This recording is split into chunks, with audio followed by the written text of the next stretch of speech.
Ini rangkuman dari money demand yang kita pernah pelajari, ya. Coba kita lihat. Ini ada di bukunya Umar Chapra nih, ya. Jadi money demand itu motif, ya. Transaction, precautionary, spekulatif. Transaction kan Y, ya.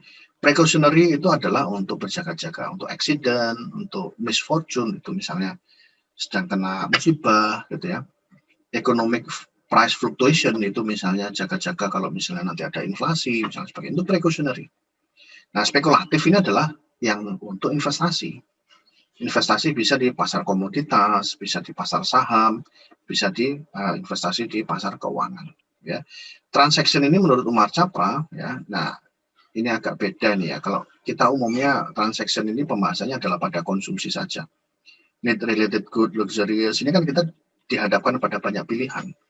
Ya, kalau Umar Chapra mengatakan ada CIXM, I itu untuk produktif investment, X export import, M dan lain sebagainya. Nah, ketika kita bicara C saja ya, ini ada need related good and services. Jadi kebutuhan-kebutuhan yang penting untuk dipenuhi sebagai bagian dari masyarakat. Maksudnya masyarakat itu butuh yang basic need. Ya. Kemudian luxurious, ini adalah kemewahan. Ya. Wasteful spending, ini adalah pengeluaran yang wasteful. Wasteful ini rugi, ya. Jadi itu bagian dari konsumsi. Ya, ketika income itu naik, ya, maka C akan naik. Cuman masalahnya adalah C-nya ini mau yang kemana? Mau yang need related goods, atau C-nya kita gunakan untuk luxurious atau untuk wasteful spending, itu di conventional economics tidak dipermasalahkan. Tidak dibahas itu. Sehingga boleh-boleh saja kalau conventional economics. Tapi kalau Islamic economics, kita fokuskan kepada yang ini. Need related goods and service. Luxurious and status symbol ini harus hati-hati. Boleh nggak Pak luxurious and status symbol? Kalau saya melihatnya adalah pada fungsinya, bukan pada luxuriousnya, pada fungsinya. Ya. Luxurious itu apa misalnya? Contoh sederhana saja ya. Kalau kita bicara tentang mobil ya, mobil yang luxurious, yang mewah itu adalah mobil Lamborghini, Ferrari, itu kan luxurious, mobil sport yang mewah gitu. Ya, boleh nggak Pak beli itu Pak? Kita lihat fungsinya apa. Kalau untuk status simbol, inilah yang kemudian sangat tidak disarankan dalam Islam. Ya, tapi kalau misalnya fungsinya itu adalah Pak, saya ini memang sengaja beli Lamborghini, beli Ferrari. Kalau salah dulu sudah pernah saya jelaskan. Karena memang fungsinya yang saya beli, ini mobil dengan kecepatan tinggi Pak. Dan saya harus pakai mobil dengan kecepatan tinggi untuk ngantar barang, ya, barang dari rumah sakit A ke rumah sakit B yang itu menyangkut kehidupan seseorang yang sedang dioperasi dan itu menyangkut hidup matinya seseorang. Jadi apa yang saya bawa itu adalah peralatan dari rumah sakit A yang itu sangat dibutuhkan di rumah sakit B. Oleh karena itu saya harus beli Ferrari ini. Jadi beli Ferrari dalam konteks itu tidak dimaksudkan untuk simbol ataupun status, tetapi itu dimaksudkan untuk malah masuknya need related goods itu, walaupun barangnya itu barang mewah. Jadi bisa bedakan ya. Jadi kalau itu yang digunakan itu adalah untuk status simbolnya, nah ini yang kemudian sangat tidak Islami. Tapi kalau itu fungsinya, itu malah jatuhnya kan need, walaupun itu harganya mahal.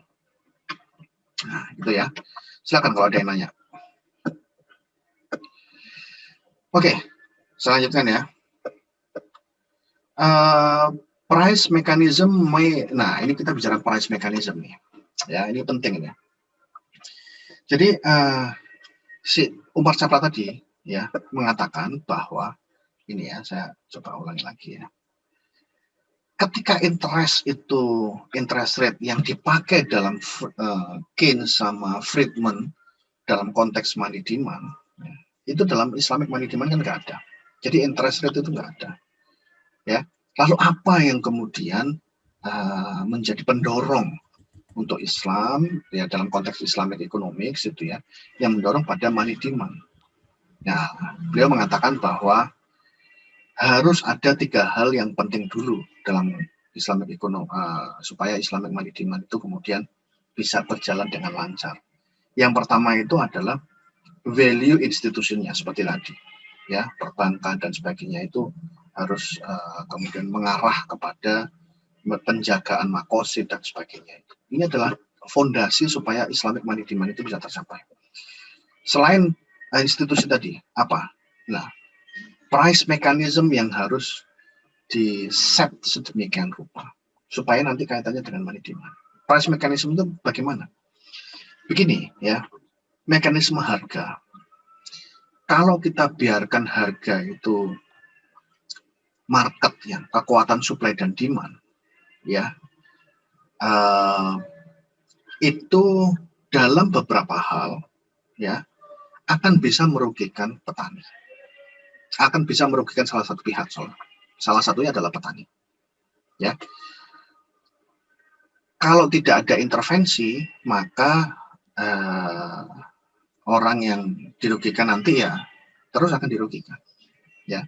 Contohnya misalnya seperti sekarang ini saya contohkan ya. Jadi apa yang tadi saya kirimkan ke aula, Anda lihat di notes ini, ya, itu adalah penjelasan terhadap slide yang bersangkutan, slide yang di situ, ya. Contohnya sekarang ini, Anda dimanapun Anda berada ya, Anda siapa yang sempat memonitor harga beras saat ini? Mungkin ada di antara Anda yang tinggal di daerah, yang punya pengalaman petani, tetangga Anda adalah seorang petani dan beliau menceritakan harga beras sekarang berapa, atau mungkin Anda juga punya bisnis pertanian, mungkin silakan buka mic, saya ingin dengar cerita Anda, bagaimana sekarang harga beras yang ada di masyarakat, yang Anda langsung berinteraksi dengannya. Silakan, supaya teman-teman juga bisa mendapatkan pengalaman.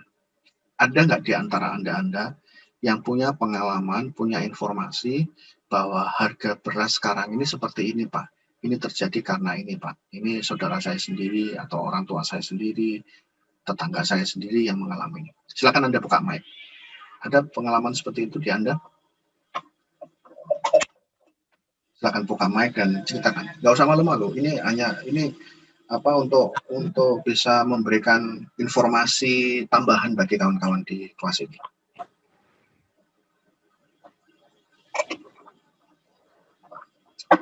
Ada di antara Anda yang punya pengalaman dalam beberapa waktu terakhir ini, ya, 1 bulan terakhir, 2 bulan terakhir, harga beras Anda nggak sempat monitor ya? Ya, saya sarankan Anda sebagai mahasiswa ya, jangan hanya Anda itu belajar apa yang ada di kelas, tapi belajarlah juga apa yang terjadi di lingkungan sekitar kita. Ya, termasuk apa?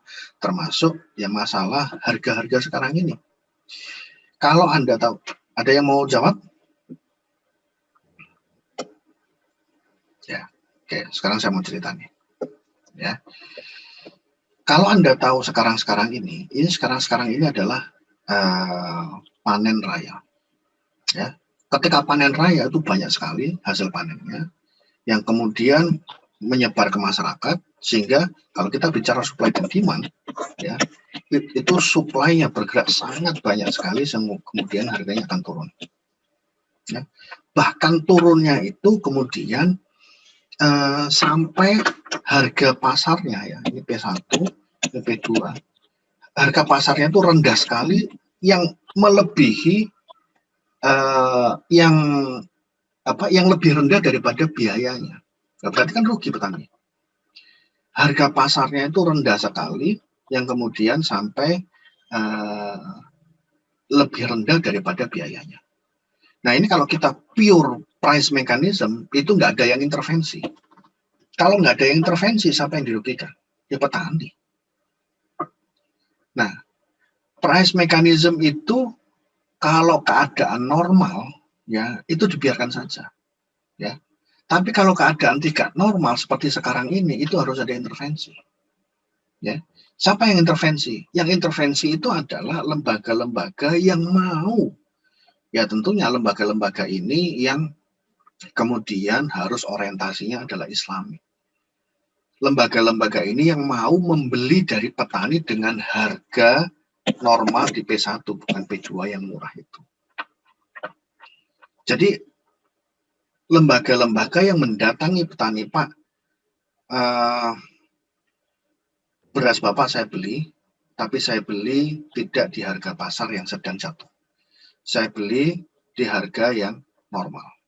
Nah, kalau harga normal, maka petani sudah bisa menghitung bahwa harga normal itu harganya di atas biayanya. Nah, akhirnya petani mau. Nah, siapakah kemudian lembaga-lembaga yang ini? Yaitu lembaga-lembaga yang orientasinya adalah membantu petani. Bisa lembaga amil zakat, ya. Lembaga amil zakat kemudian melihat bahwa petani itu dirugikan, ya.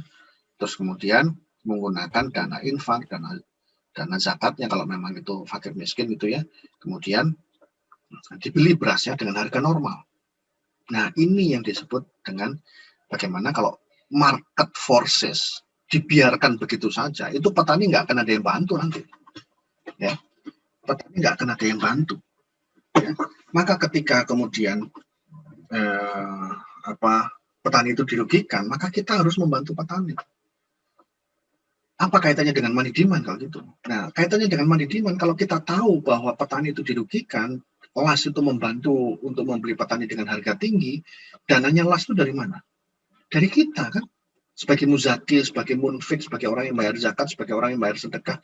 Maka ketika ada kejadian seperti itu, kita sebagai orang muslim harusnya megang uang sedikit saja. Kenapa kok sedikit? Kok nggak banyak, Pak? Sedikit dengan maksud agar uang yang kita terima itu diserahkan kepada lembaga amil zakat itu, sehingga kita megang uang itu sedikit saja. Nah, gitu maksudnya. Ya, artinya adalah mari kita bersedekah kepada lembaga amil zakat itu. Ya, sehingga kalau tadi kan di apa namanya? Kalau Anda tahu ini ya, bentar saya tunjukkan ya. Di Keynes tadi ya. Nah, ini ya. Anda lihat ini. Di Keynes yang I itu kan negatif. Apa maksud negatif itu? Ya, kalau kemudian interest itu naik, maka kita invest kemudian di obligasi tersebut, sehingga kita megang uang sedikit. Negatif itu kan maksudnya kalau I naik, ya, maka MD turun. Artinya kalau interest itu naik, maka kita megang uang sedikit. Ya kan? Sama halnya dengan tadi. Dalam konteks Islamik, menurut Umar Syafra, I itu tidak ada. Tetapi I itu diganti dengan tadi. Kalau ada masalah di masyarakat ya, masalah di masyarakat yang kemudian petani tadi rugi, ya. Ketika kejadian itu banyak, semakin naik ya, semakin naik. Itu naiknya ini tuh setara dengan analoginya itu seperti I naik. Jadi kalau di konvensional itu I, ya, kalau di kita itu adalah masalah-masalah yang tadi itu petani dirugikan dan sebagainya itu naik ya, masalahnya itu cukup pelik ya, naik. Kita itu harusnya sebagai muslim itu memegang uang sedikit dengan maksud supaya apa? Kita memberikan sedekah kepada LAS itu nanti akan bisa membantu kepada petani. Itu maksudnya. Ya, maksudnya Umar Syafra. Gitu ya, mudah-mudahan ini kan direkam ya. Saya rekam, nanti saya akan upload supaya Anda bisa paham maksudnya apa ya. Yang kemarin itu belum yang minggu terakhir ya. Masih akan saya potong-potong lagi, nanti kemudian saya upload termasuk yang pertemuan ke-6 ini. Ya. Oke, saya lanjutkan ini ya, price mechanism ya. Terus kemudian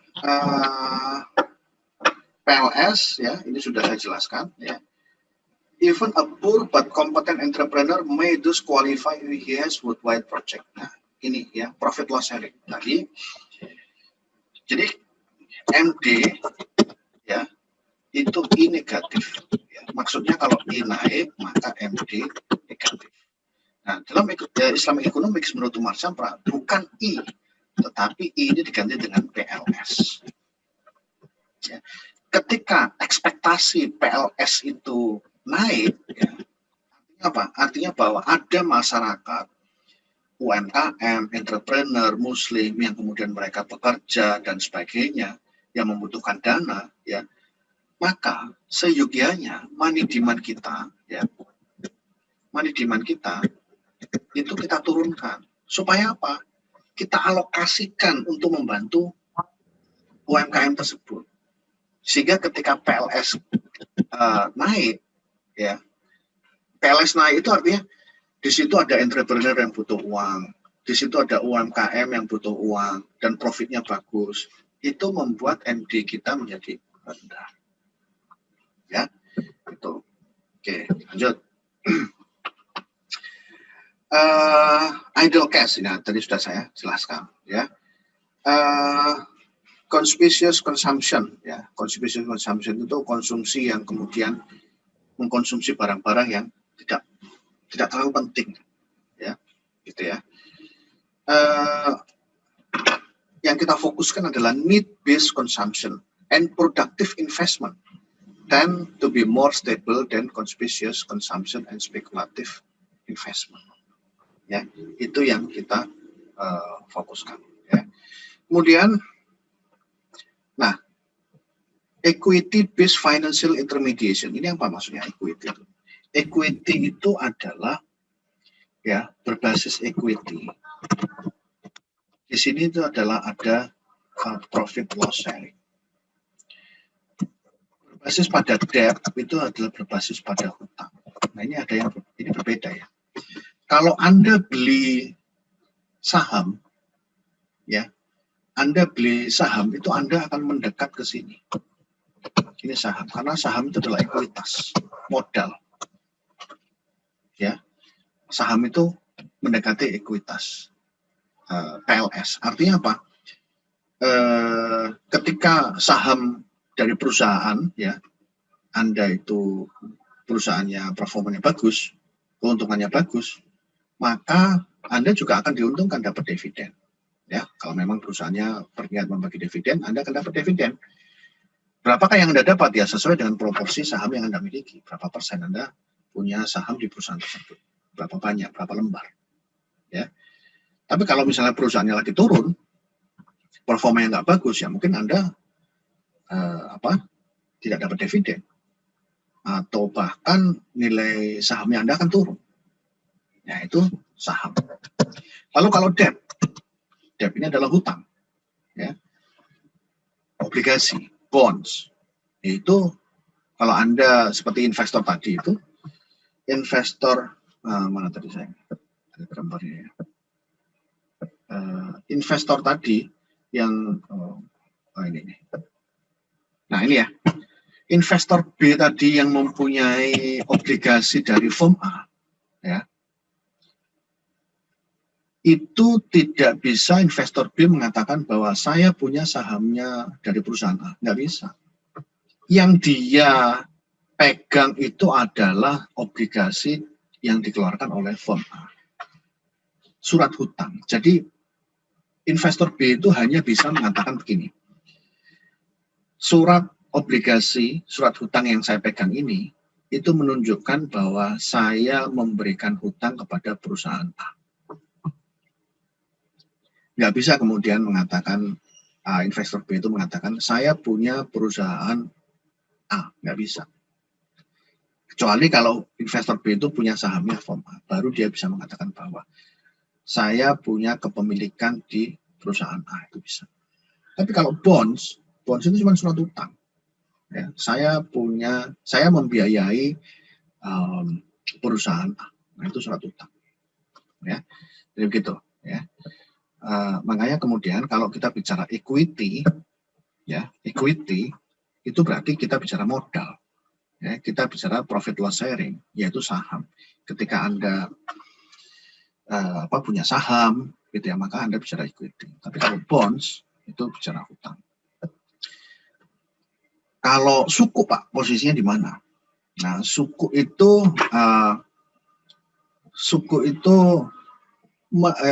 ada unsur debt-nya juga, ya.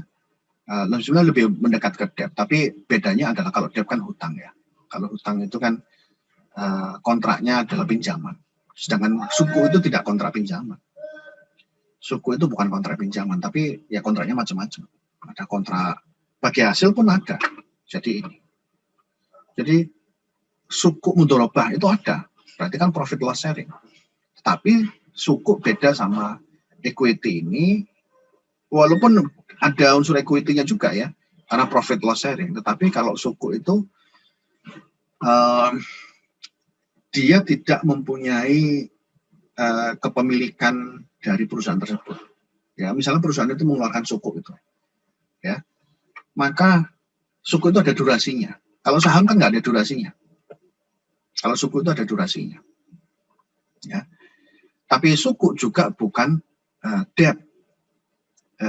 Debt itu kan artinya berbasis pada pinjaman ya.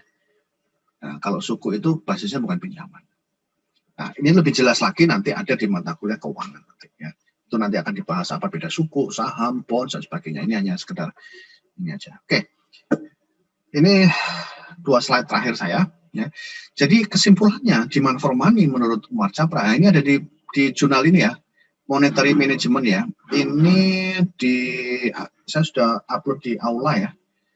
Yang judulnya ini. Ini. Coba Anda buka mic. Sebentar ya. Anda ini. Ini ada nggak yang di Aula? Coba Anda yang bisa buka mic. Ada nggak di Aula ini? Ada yang bisa buka mic untuk kemudian konfirmasi sudah? Ada, Prof. Ada ya? Ya, ini. Ini adalah materi, Anda nanti bisa lihat di halaman 16. Ya, sebentar ya, saya bukakan. Nah, ini kan yang kita bahas tadi kan. Terus di 16 itu adalah di mana tadi? Nah, ini money demand ya. Monetary Management in Islam, money demand. Kemudian ini kesimpulan. Ini adalah yang paling inti dari Islamic money demand ini. Ya, yang kemudian saya munculkan di sini. Oke, ya. Ini money demand. Jadi money demand in Islamic economic may thus be represented by following equations. Y itu adalah goods and service jadi related to need fulfillment and productive investment. Ya. Kemudian S itu adalah all those moral and social value of value institution, including zakat. Seperti tadi ya. Kalau S itu kemudian tinggi, ya, artinya kebutuhan zakat, mustahiknya itu banyak dan sebagainya, maka S itu tinggi, maka kita tuh baiknya jangan pegang uang banyak-banyak. Pegang uang itu kan nanti untuk diri kita, padahal itu mustahik itu sedang butuh uang, jadi minus. Ini minus. Ya. Terus kemudian rate of profit. Nah, rate of profit ini tadi keuntungan dari bisnis. Yang kayak bisnis, tapi bisnisnya itu adalah bisnis yang sesuai dengan keislaman. Jadi kalau S itu lebih pada sosialnya, ya, dimana ketika kebutuhan sosial itu tinggi sekali, maka kita bagikan sedekah, kita bagikan kemudian zakat kita, wakaf kita pada itu. Jadi hubungannya negatif. Kalau profit ini itu adalah profit yang untuk bisnis. Jadi ketika ada UMKM seperti tadi ya, 2 UMKM yang saya contohkan tadi itu bagus, bisnisnya bagus dan sebagainya, maka kita nggak usah megang uang banyak-banyak, kita investkan saja lewat PLS itu. Ya, oke. Slide terakhir saya ini. Nah, ini ada di ini ya. Ini halaman 20 ya di Umar Chapra. Ini di Profesor Abdul Ghaffar Ismail. Kalau Anda lihat ini ya, di TM2 Anda lihat itu di TM2 itu ada materi TM2 dan silabus AGI. AGI itu singkatan ya, Abdul Ghaffar Ismail 16 sampai 25. Nah, yang Anda lihat di ini itu ada di halaman 20. Ya, di halaman 20. Kenapa kok saya munculkan ini? Karena di sini ada materi tentang spending of money. Kaitannya dengan money demand. Ya. Money demand itu adalah uang yang Anda pegang. Tapi uang yang Anda keluarkan itu bagaimana? Nah, Anda keluarkan untuk konsumsi, Anda keluarkan untuk investasi, dan sebagainya. Nah, itulah kemudian spending of money. One may not spend his money in a way disobedient, but rather in lawful means. Jadi, spending untuk hal-hal yang memang diperbolehkan. Food, drink, clothes dan sebagainya itu adalah untuk yang tadi itu berarti untuk yang transaction, ya, transaction. Kemudian ini ya, ini kan yang cerita tentang kulu wasrobu wala tusrifu, makan dan minum jangan berlebihan, ya, jangan berlebihan. Artinya apa di sini? Artinya makan dan minum itu iya boleh, tapi jangan berlebihan. Nah, inilah kemudian bedanya ekonomi Islam sama ekonomi konvensional. Coba Anda cari di buku textbook ilmu ekonomi konvensional ya, ada nggak arahan bahwa kita nggak boleh konsumsi banyak-banyak? Cari coba kalau ketemu. Sangat susah Anda mencari. Karena kalau Anda tidak konsumsi banyak-banyak, itu berarti transaksi ekonomi tidak terjadi. Berarti GDP tidak akan cepat naik nanti. Makanya kemudian tidak diomongkan itu. Tidak ditulis, jangan konsumsi banyak-banyak. Nggak mungkin ada itu di buku konvensional ekonomi itu. Karena kan nggak ada transaksi nanti. Ya. Tapi dalam Islam, ekonomi Islam itu kemudian ditekankan. Makanan minum jangan banyak-banyak. Nah, kenapa sebetulnya kok nggak banyak-banyak itu? Karena ingatlah bahwa ya makan pertama, minum pertama itu utilitas Anda itu tinggi sekali. Gelas pertama, kepuasan Anda itu tinggi. Anda sudah selesai gelas pertama, gelas kedua, gelas ketiga. Misalnya Anda minum sampai 5 gelas, gelas kelima itu mungkin akan membuat Anda muntah. Kenapa? Ya Anda sudah terlalu penuh perut Anda. Gelas kelima itu membuat Anda muntah. Bayangkan kalau kemudian gelas kelima, gelas keempat, ya itu Anda berikan kepada orang lain sebagai gelas pertamanya orang lain tersebut. Maka dia akan mendapatkan kepuasan sebagaimana Anda meminum gelas pertama. Nah, itulah kemudian kenapa kemudian Allah mengatakan dalam surat itu, jangan berlebihan. Kenapa? Karena orang lain itu masih butuh minum tersebut. Sehingga kepuasan sosial itu akan menjadi lebih tinggi kalau Anda minum satu, yang lainnya Anda berikan pada orang lain. Nah, itu sebetulnya. Itu nggak akan Anda temui di ilmu ekonomi konvensional. Ya, jadi apa yang menyebabkan ayat ini, spending of money ini apa? Ini dikaitkan dengan Islamic money demand ini. Islamic money demand ini. Yaitu ketika yield untuk transaction, untuk keperluan Anda pribadi, fine. Tapi setelah keperluan Anda pribadi, cukup. Anda ingat ada S. Ini S ini adalah untuk yang sifatnya value. Yang tadi itu, pakaitannya dengan zakat dan sebagainya itu. Jadi ketika kemudian kebutuhan masyarakat banyak itu masih banyak kekurangan, Anda statusnya adalah muzaki, munfik, orang yang berinfak, maka naikkan infaknya, naikkan zakatnya. Sehingga ketika kebutuhan S itu tinggi, maka Anda pegang uang sedikit saja karena sudah Anda sedekahkan. Ya. Kalau ini adalah untuk yang profit. Ketika Anda melihat ada UMKM Muslim, orangnya karakternya bagus, bisnisnya halal, dan mereka butuh dana, kasih ke mereka, kerjasamakan, sehingga Anda nggak usah megang uang banyak-banyak, investkan di mereka. Nah, itu yang dimaksud Islamic money demand-nya Umar Chapra. Ya. Oke, silakan kalau ada pertanyaan.